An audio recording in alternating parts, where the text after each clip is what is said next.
평소에 기도를 많이 하시고 또 교회를 헌신적으로 섬기시던 장로님이 계셨어요. 근데 장로님이 이제 새벽 기도 가셔서 기도하다가 특별한 하나님의 음성을 들은 거예요. 하나님께서 말씀하시기를, 야, 네가 참 기도도 많이 하고 또 교회를 위해서 좀 충성하니까 내가 너한테 특별한 은혜를 주겠다. 그래서 앞으로 기도 제목 3가지를 구하면 내가 들어주겠다. 그렇게 약속을 하신 거죠. 장로님이 그 음성을 듣고 생각을 해보니까 이건 뭔가 대단한 축복의 기회인 거예요. 그런데 이걸 경솔하게 3가지를 기도했다가는 안 될 것 같은 거죠. 그래서 장로님이 그랬대요. 하나님, 제가 경솔하게 구하면 안 될 것 같아요. 제가 깊이 생각해보고 기도도 많이 해보고 제가 3가지 기도 제목을 정해서 하나님께 말씀드리겠습니다 하고 좀 그 기도를 연기했대요. 그러니까 한참 이제 생각도 해보고 기도도 열심히 해보고 해서 첫 번째 기도 제목을 찾은 거예요. 그래서 이제 하나님 앞에 나가서 첫 번째 기도 제목을 아뢰는 거죠. 하나님, 참 제가 죄송한데요. 명색에 제가 장로인데도 집이 번번하지 못해가지고 성도님들을 초청해서 대접하고 또 구역 예배, 오늘날로 우리로 말하면 가정교회 모임에 제대로 이렇게 모이지도 못하고 너무 협소하고 누추해서 성도들에게 죄송할 때가 많았는데 이번 기회에 하나님 저한테 번듯한 집 한 채 주시면 안 될까요? 그렇게 기도를 했다는 거예요. 그런데 희한하게 그 기도를 하고 나서요, 막 이런저런 일이 막 생기더래요. 그러다가 정말 집 한 채가 자기한테 떨어지더라는 거예요. 할렐루야. 근데 별로 여러분 표정이 좀 이렇게 믿는 표정 같지가 않아요. 또 이제 깊이 생각을 하고 두 번째 기도 제목을 발견한 거예요. 하나님, 천하를 얻고도 목숨을 잃으면 아무 소용이 없잖아요. 그래서 제가 말씀에 근거해서 기도합니다. 저를 좀 건강하게 해주세요. 왜냐하면 좀 여기저기 아픈 데가 있었다는 거죠. 그래서 건강하게 해주세요라고 기도했대요. 그랬더니 하나님께서 건강하게 해주마 그렇게 말씀하신 거예요. 근데 정말 그 이후로 아팠던 것들이 다 이렇게 낫고 정말 청춘처럼 건강해지더라는 거지. 예. 그러니까 이제 이 장로님이 자기가 기도한 대로 되니까 너무 기쁘고 감사도 하면서 또 한편으로는 이 마지막 하나 남은 이 기도 제목을 정말 어떻게 해야 되지? 이 걱정이 되는 거죠. 그래서 굉장히 신중해지는 거죠. 그래서 이걸 가지고 마지막을 뭘 위해서 내가 기도해야 되나 깊이 생각하다 드디어 그래, 이걸 가지고 기도를 해야 되겠다라고 생각한 거예요. 근데 여러분 같으면 이 마지막 하나 남은 기도 뭘로 하겠어요? 무슨 기도 하시겠어요? 별 생각 없어요? 근데 이 장로님을 생각하다가 발견한 게 뭐냐면, 그래, 이제 노후 보장을 위해서 기도해야 되겠다. 그래서 이런 기도를 했대요. 하나님, 저와 저의 아내가 벌써 60이 넘었어요. 송구한데 하나님, 저보다 20살 젊은 아내를 주시면 안 될까요? 그랬더니 하나님께서 그래, 내가 어차피 너한테 약속은 했으니까 그렇게 해줄게 라고 말씀을 하더래요. 그래서 정말 기쁜 마음으로 기대감을 갖고 그날 밤 잤대요. 근데 아침에 일어나는데 평상시 같지가 않은 거예요. 이게 도대체 잘 안 일어나지는 거예요. 그래서 이거 이상하다, 왜 그러지? 그래서 겨우겨우 기어가지고 거울 앞에 가보니까 세상에 자기 얼굴이요 80이 넘은 노인이 되어 있더라는 거죠. 그래서 그걸 보고 깨달은 거예요. 내가 젊은 아내를 구했더니 하나님이 나를 20살 더 많이 먹게 하셨구나. 그리고는 자기가 잘못 기도했다는 것을 깨달았다는 거예요. 저는 실화라고는 생각은 안 해요. 누군가가 기도에 대해서 가르치려고 지어낸 이야기라고 생각은 드는데, 근데 뭔가 우리 마음에 좀 이렇게 좀 생각하게 하는 그런 얘기인 것 같아요. 그렇잖아요. 우리 주로 어떤 기도하죠? 우리가 늘 하는, 그리고 제일 먼저 하는 그런 기도 제목을 한번 생각해 보자고요. 나는 뭘 기도하나? 이런 면에서 오늘 설교 본문은 우리가 어떤 기도를 해야 되는지를 잘 보여주는 말씀이죠. 역대기 저자는 솔로몬이 성전 건축하는 것을 굉장히 길게 좀 자세하게 기록을 하고 있어요. 솔로몬이 최상의 재료와 기술자들을 동원을 해서 화려하게 성전을 건축하는 모습을 정말 낱낱이 기록하고 있죠. 그러면서도 반복적으로 강조하는 것이 있어요. 그게 뭐죠? 솔로몬이 건축을 준비하기 시작할 때부터 성전을 완공할 때까지 계속해서 반복해서 나오는 말씀이 다윗의 약속이라는 얘기가 나와요. 다윗. 그게 무려 20번이 넘어요. 이것이 뜻하는 바가 뭐겠어요? 하나님이 다윗에게 약속하신 말씀대로 성전이 건축되고 있다는 것을 강조하는 거죠. 그럼 도대체 하나님께서 다윗에게 어떤 약속을 하신 거예요? 역대상 22장 6절 이하에 보면 다윗이 이제 앞으로 자기 뒤를 이어서 왕이 될 솔로몬을 불러다 놓고 하나님이 자기한테 약속했던 얘기를 말을 해줘요. 그 내용을 한번 우리가 좀 길지만 한 절씩 봤으면 좋겠어요. 6절입니다.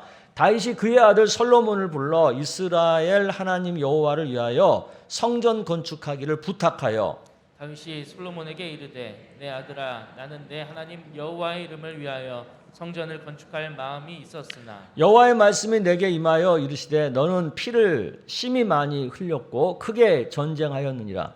내가 내 앞에서 땅에 피를 많이 흘렸은즉 내 이름을 위하여 성전을 건축하지 못하리라. 보라 한 아들이 내게서 나리니 그는 온순한 사람이라 내가 그로 주변 모든 대적에게서 평온을 얻게 하리라. 그의 이름을 솔로몬이라 하리니 이는 내가 그의 생전에 평안과 안일함을 이스라엘에게 줄 것임이니라. 그가 내 이름을 위하여 성전을 건축할지라. 그는 내 아들이 되고 나는 그의 아버지가 되어 그 나라 왕위를 이스라엘 위에 굳게 세워 영원까지 이르게 하리라 하셨나니 이제 내 아들아 여호와께서 너와 함께 계시기를 원하며 내가 형통하여 여호와께서 내게 대하여 말씀하신 대로 내 하나님 여호와의 성전을 건축하며 우리 12절 같이 읽습니다. 시작. 여호와께서 내게 지혜와 총명을 주사 내게 이스라엘을 다스리게 하시고 내 하나님 여호와의 율법을 지키게 하시기를 더욱 원하노라. 아멘.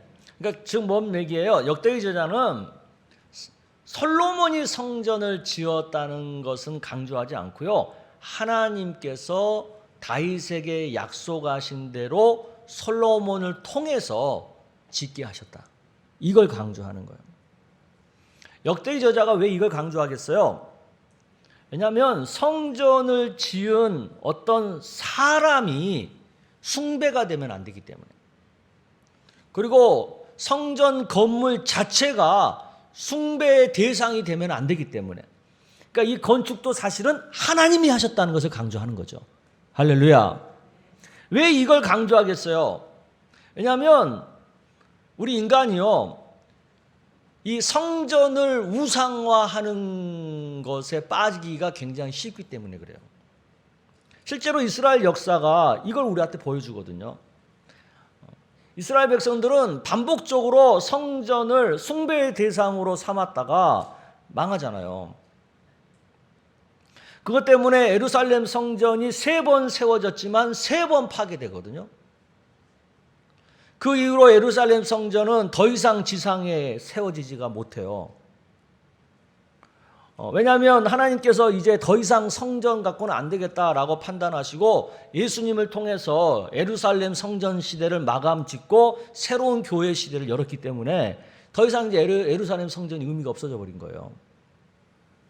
그렇지만 우리 한번 살펴보자고요. 첫 번째 성전은 솔로몬이 졌어요. 근데 이것은 BC 586년에 바벨론 왕 느부갓네살 왕에 의해서 파괴되죠. 두 번째 성전은 바벨론 포로에서 돌아온 학개나 스가랴, 스룹바벨 같은 사람 지도자들과 함께 이스라엘 백성들이 BC 515년에 지어요. 하지만 이것도 BC 60년경에 가가지고 수리아의 안티오코스에 의해서 완전히 이게 문 닫게 되거든요. 성전이 회파되고. 세 번째 성전이 있죠.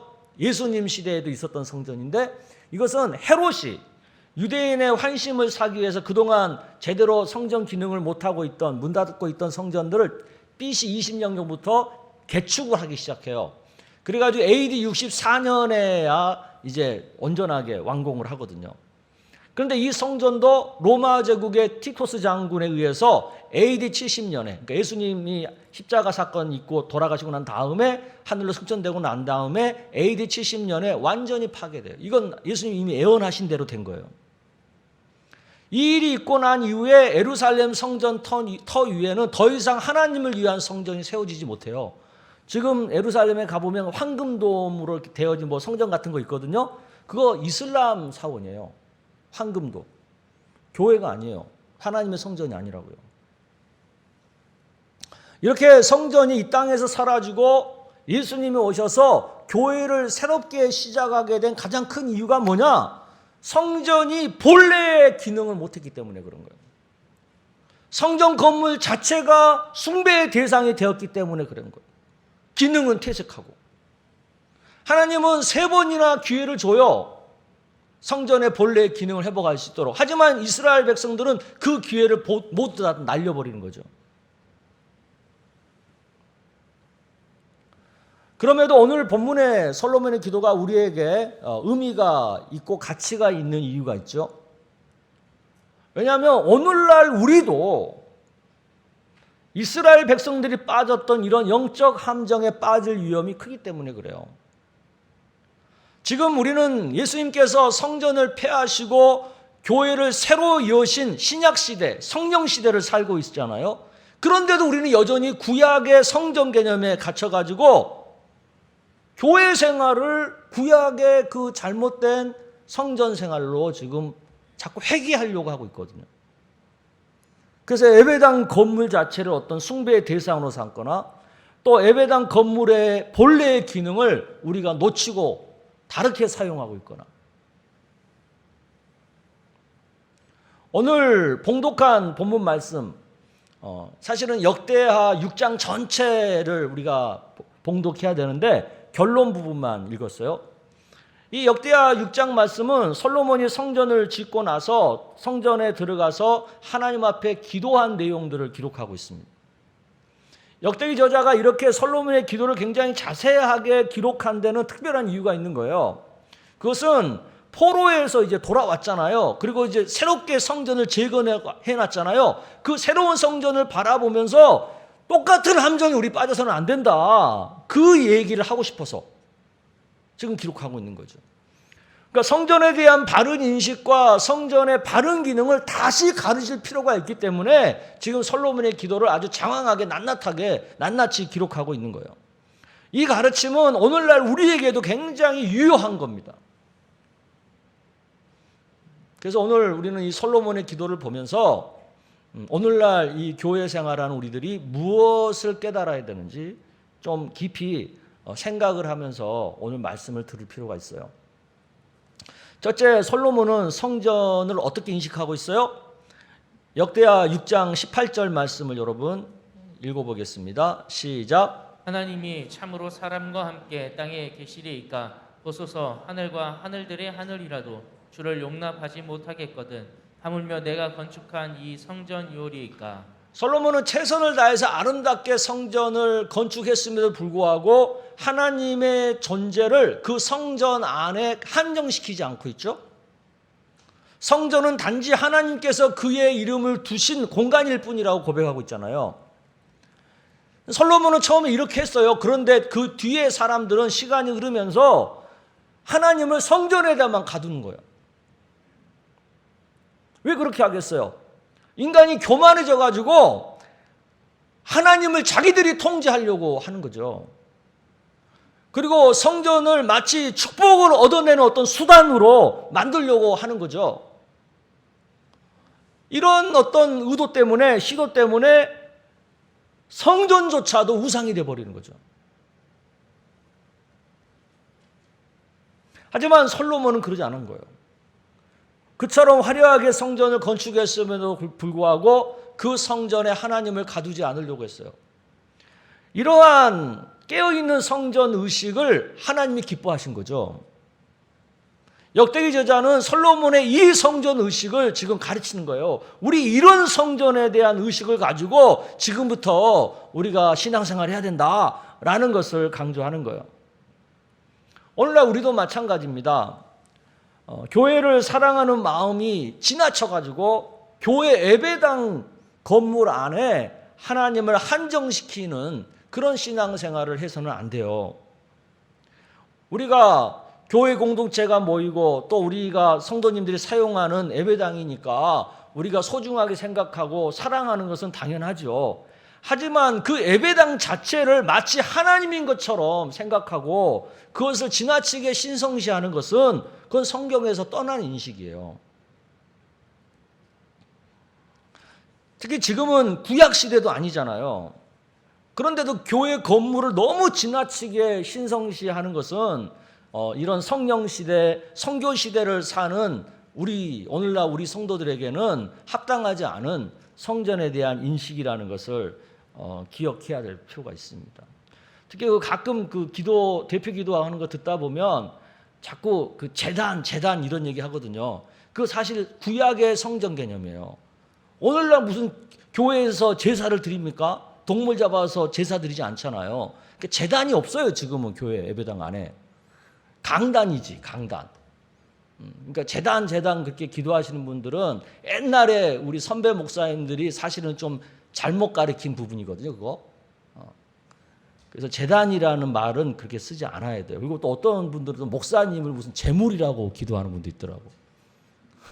지가 제물인데 목사만 제물로 삼아. 그게 다 구약적인 사고예요. 그런 것들이 잘못됐다는 것을 아실 필요가 있어요. 두 번째 우리가 주목할 것은 솔로몬이 성전에서 기도하는 모습을 좀 주목할 필요가 있어요. 역대하 6장 13절을 여러분 읽어보겠습니다. 시작. 솔로몬이 일찍이 놋으로 대를 만들었으니 길이가 5규빗이요 너비가 5규빗이요 높이가 3규빗이라 뜰 가운데 두었더니 그가 그 위에 서서 이스라엘의 모든 회중 앞에서 무릎을 꿇고 하늘을 향하여 손을 펴고. 네, 그 솔로몬은 성전을 이제 완공하고 나서 언약궤를 지성소 안에 이렇게 잘 모셔다 놓고 나서 제일 먼저 성전에 들어가서 무릎을 꿇고 하나님께 기도를 드리는 거예요. 그러니까 이 성전 안에서 기도할 때, 그리고 이 성전을 향하여 바라보며 기도할 때 하나님 그 간구를 들어주세요 라고 기도하고 있는 거예요. 그 역대하 6장 20절 21절에 그 얘기가 나와요. 한번 또 읽어볼게요. 시작. 주께서 전에 말씀하시기를 내 이름을 거기에 두리라 하신 곳 이 성전을 향하여 주의 눈이 주야로 보시오며 종이 이곳을 향하여 비는 기도를 들으시옵소서. 주의 종과 주의 백성 이스라엘이 이곳을 향하여 기도할 때 주는 그 간구함을 들으시되 주께서 계신 곳 하늘에서 들으시사 사하여 주옵소서. 지금 솔로몬의 이 기도는 무슨 의미가 있는 겁니까? 성전의 주요 기능이 제사 드리는 것, 즉 예배 드리는 것만이 있는 게 아니라 기도하는 것도 있다는 것을 말하는 거예요. 우리는 교회를 공동체가 모여서 예배하는 어떤 장소로만 이해하는 경향이 좀 있어요. 또 아니면 교회는 무슨 행사를 하는 곳으로만 생각하는 그런 경향성들이 있죠. 하지만 교회는 그런 것도 있지만 또 하나의 중요한 기능이 있어요. 그게 뭐예요? 개인들이 수시로 교회에 들락거리면서 하나님께 기도하는 곳이래요. 기도하는 곳. 아멘? 예수님도 성전을 척결하는 어떤 일을 하시면서 이에 대한 언급을 하신 적이 있어요. 마가복음 11장 15절에서 17절까지의 말씀인데 우리 한 절씩 볼게요. 그들이 예루살렘에 들어가니라. 예수께서 성전에 들어가서 성전 안에서 매매하는 자들을 내쫓으시며 돈 바꾸는 자들의 상과 비둘기 파는 자들의 의자를 둘러 엎으시며 아무나 물건을 가지고 성전 안으로 지나다님을 허락하지 아니하시고. 17절 같이 읽겠습니다. 시작. 이에 가르쳐 이르시되 기록된 바 내 집은 만민이 기도하는 집이라 칭함을 받으리라 하지 아니하였느냐. 너희는 강도의 소굴을 만들었도다 하시매. 예수님 시대에 이미 예루살렘 성전이요, 기도하는 집의 기능을 잃어버린 거예요. 그걸 보여주고 있는 거죠.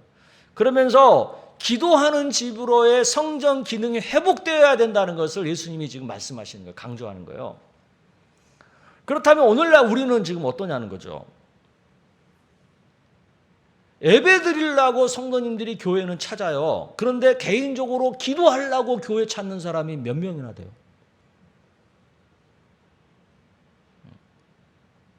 오늘날 우리도 기도하는 집으로서의 교회 기능을 잃어버리고 있다는 거 아니겠어요? 그러니까 우리가 사실은 평일날에도 수시로 교회에 들락거리면서 개인적으로 하나님 앞에 기도할 수 있어야 되는 거예요. 이 교회는 그런 기도하는 곳이어야 되는 거죠. 아멘? 이 기능을 회복해야 되는 거예요, 교회가. 또 세 번째 내용을 보겠습니다. 이번에는 솔로몬이 기도한 그 내용을 좀 볼 필요가 있는데, 솔로몬의 기도를 쭉 한번 읽어보면 반복적으로 나오는 표현들이 있어요. 14절에 보면 주의 종들에게 언약을 지키시고, 또 15절 허락한 말씀을 지키시되, 16절 그 허락하신 말씀을 지키시옵소서, 17절 하신 말씀이 확실하게 하옵소서, 이런 얘기가 있어요. 이게 뭘 말해요? 솔로몬은 기도를 하는데 그냥 자기 생각나는 대로, 자기 마음이 원하는 대로, 자기가 소망하는 대로, 소원하는 대로 기도한 게 아니라는 거예요. 솔로몬은 하나님께서 언약한 말씀 따라서, 말씀의 근거에서 하나님이 그 말씀대로 해달라고 그렇게 기도하고 있는 거죠. 우리 기독교에만 기도가 있는 게 아니잖아요. 다른 종교에도 다 기도가 있습니다. 그런데 기독교의 기도와 다른 종교의 기도에 큰 차이가 있어요. 그게 뭐예요? 다른 종교는 자기 소망, 자기 욕망, 자기 바라는 거, 그거 구하는 거예요. 하지만 우리 기독교는요, 하나님의 진리대로 되는 것을 구하는 거예요. 이게 근본적인 차이입니다. 그런데도 많은 기독교인들 가운데는 세상 종교처럼 자기 원하는 것, 자기 욕망에 따른 기도를 하죠. 이스라엘 백성들도 다른 이방 종교의 영향을 받아가지고 그런 기도를 한 거예요. 자기 욕망에 따른 기도를 하는 거예요. 그러다가 보니까 그 세월이 쌓이다가 성전이 파괴될 정도로, 하나님께서 성전을 회파시킬 정도로 영적으로 부패하고 타락한 신앙 공동체가 돼버린 거죠. 왜 그런 일이 벌어지냐면 자기 욕망은요, 이게 끝이 없어요. 그러니까 욕망에 따른 어떤 신앙생활을 하다 보면 반드시 그 끝은 부패고 타락일 수밖에 없어요. 하지만 우리가 진리를 따라서 구하잖아요. 그러면 우리 인간이 이 땅에 필요한 것들에 대해서는 하나님이 당연히 공급하실 뿐만 아니라 우리가 멸망의 자리에 빠지지 않도록, 타락한 자리에 빠지지 않도록 우리의 신앙을 늘 건강하게 붙들어 주시는 거예요. 그러니까 진리대로 기도할 줄 알아야 돼요. 아멘? 그게 영과 육이 다 잘 되는 비결이에요. 그런데도 오늘날 우리 한국교회가 기도를 이렇게 보면 이 욕망에 따른 기도에 빠져 있거든요. 우리 기도를 한번 생각해 보자고요. 우리가 갖고 있는 대부분의 기도 제목이 다 내 필요를 구하고 내 문제를 해결해 달라는 기도 내용뿐이잖아요. 하나님 말씀대로 살게 해달라는 기도는 얼마 안 되잖아요. 하나님 나라를 이루기 위한 기도 별로 못 하잖아요. 우리가 기도할 때마다 정말 깊이 생각할 것이 있어요. 이 기도가 나를 위한 기도냐, 하나님을 위한 기도냐. 이 기도가 응답이 되면 내가 영광받는 거냐, 하나님이 영광받는 거냐, 이 생각을 좀 하면서 기도를 할 필요가 있어요. 솔로몬이 그토록 형통하고 모든 면에서 잘 되는 인생을 산 비결이 있다면 지난주에 말씀드린 것처럼 참 예배를 드린 것 하나, 그 다음에 오늘 말씀처럼 바른 기도를 한 것, 참 예배, 바른 기도. 이게 솔로몬이 하나님 앞에서 영육간에 형통하고 잘된 인생을 산 비결이거든요. 그런데 우리를 한번 보자고요. 우리가 교회를 찾는 이유를 보자고요. 예배 드리겠다고는 오는데 기도하겠다고는 교회를 안 와. 교회를 찾지 않아요. 그리고 우리 기도의 내용을 보자고요. 하나님 말씀대로 이루어지기를 기도하기보다는 내 소망대로, 내 욕망대로 이루어지기를 기도하고 있지 않아요? 그리고 자꾸 하나님은 성전에만 가둬놓고 세상에서 살 때는 하나님 찾지도 않잖아요, 우리가. 성전을 예배하는 장소로만 국한시켜버리잖아요. 기도를 내 욕망을 채우는 어떤 도구로만 사용하려고 하잖아요.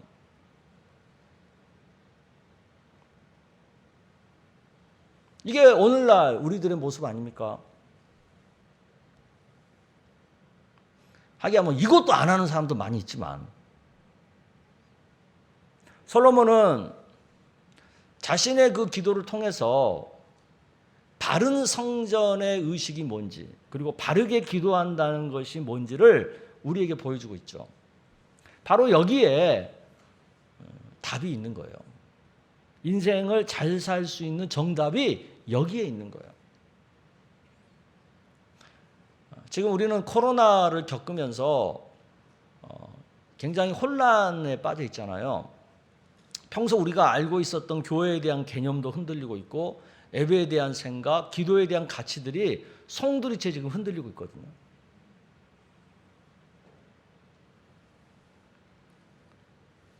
잘못된 구약의 성전 의식에서 우리가 좀 깨어나야 돼요.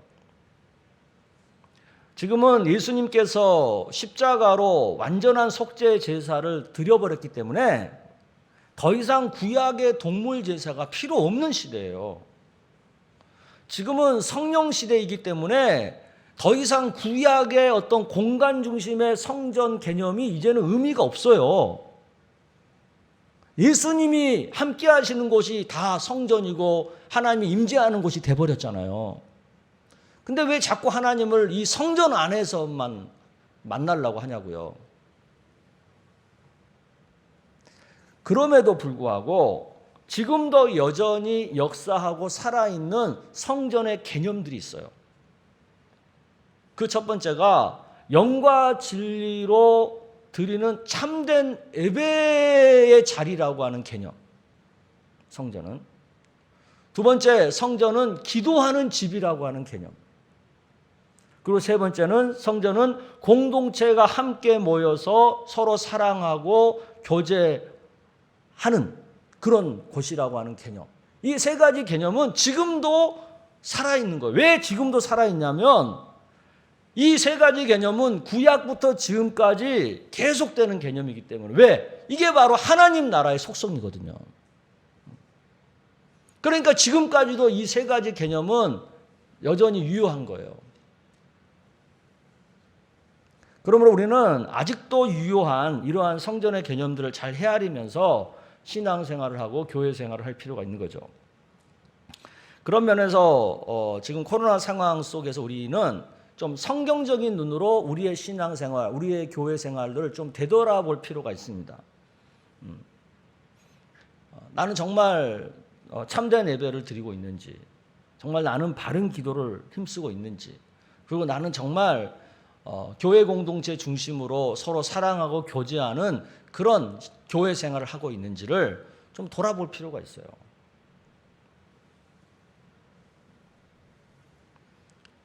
저는 그런 생각을 해요.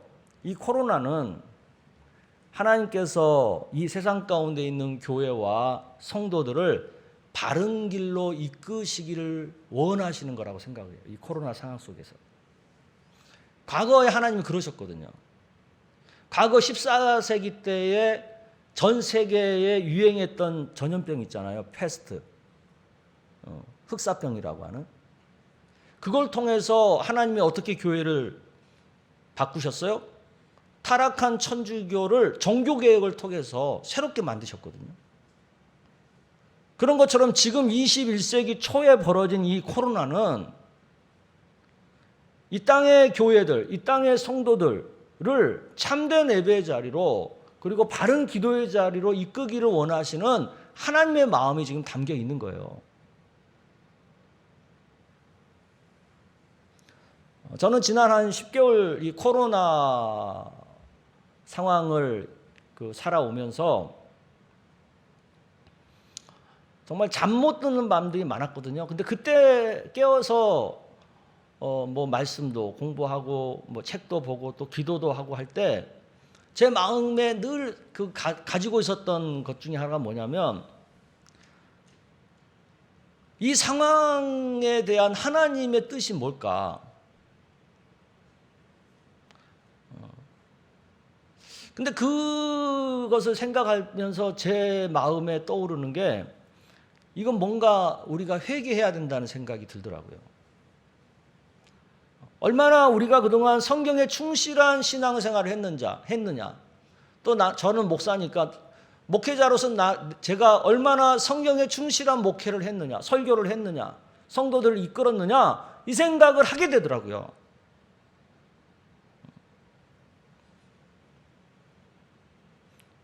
그런 생각을 하면서 제가 하나님 앞에 인정하고 회개할 수밖에 없었던 것 중에 하나가 저도 결국 교회를 우상화하고 또 결국 저도 인간의 어떤 욕망에 따른 기도를 하고 목회를 하지 않았나 그걸 인정할 수밖에 없는 거예요. 그런 요소들이 있었다는 것을. 그런 부분에서 제가 회개했고요. 또 회개하고 있고 또 이제는 그런 목회를 안 해야 된다라고 하는 어떤 그런 생각들을 많이 하고 있어요. 이제부터라도 우리가 그런 부분에서 좀 우리를 돌아볼 필요가 있어요. 나의 신앙생활, 나의 교회 생활이 과연 하나님이 기대하시는 그런 참된 예배를 드리는, 바른 기도를 드리는, 그리고 온전한 공동체의 어떤 교회 생활을 하는 그런 신앙생활이었는지 돌아볼 필요가 있는 거죠. 우리 개인 자신부터 한 사람 한 사람 변하기 시작하면 교회가 바뀌지 않겠어요? 우리 교회가 바뀌면 한국 교회가 바뀌겠죠. 한국 교회가 바뀌면 당연히 세계 교회가 바뀔 거고. 교회에 그동안 아쉬운 일이 많았잖아요. 근데 그런 것들을 너 때문에 그렇게 됐어, 누구 때문에 그렇게 됐어 그러지 말고 사실 우리 개인 자신 한 사람 한 사람을 돌아보면 우리도 그 책임에서 자유롭지 못해요. 그러니까 우리 각자도 작은 것 하나부터 그동안 내가 하나님 앞에 온전하게 예배하지 못한 거, 바르게 기도하지 못한 거 생각날 때마다 회개하고 이제부터라도 더 집중해서 영과 진리로 하나님을 예배하고 더 말씀대로 더 기도하려고 애쓰고 그러다 보면 변하지 않겠어요? 그러면 하나님이 이 코로나를 통해서 바꾸기를 원하시는 그런 교회의 모습으로 거듭나지 않겠습니까? 할렐루야. 그러니까 우리가 변화되면 이 코로나가 우리한테 은혜고 복이에요. 그런데 우리가 변화되지 않고 여전히 옛날을 고집하면 이 코로나는 우리한테 심판이 되는 거예요. 바라기는 자꾸 남 탓하지 말고 남에게 자꾸 전가시키지 말고 우리 각자가 자신부터 하나님 앞에서 좀 더 참된 예배자가 되기를, 바른 기도자가 되기를, 온전한 교회 공동체의 일원의 역할을 다하기를 진지하게 생각하고 또 진지하게 작은 것 하나라도 실천할 줄 아는 그런 은혜가 있기를 축복합니다. 그래서 우리가 정말 하나님이 원하시는 그런 교회가 되는, 그런 교회의 일원이 되는, 그래서 우리 교회가 하나님이 기뻐하는 그 교회가 되는 은혜가 있기를 주의 이름으로 축복합니다.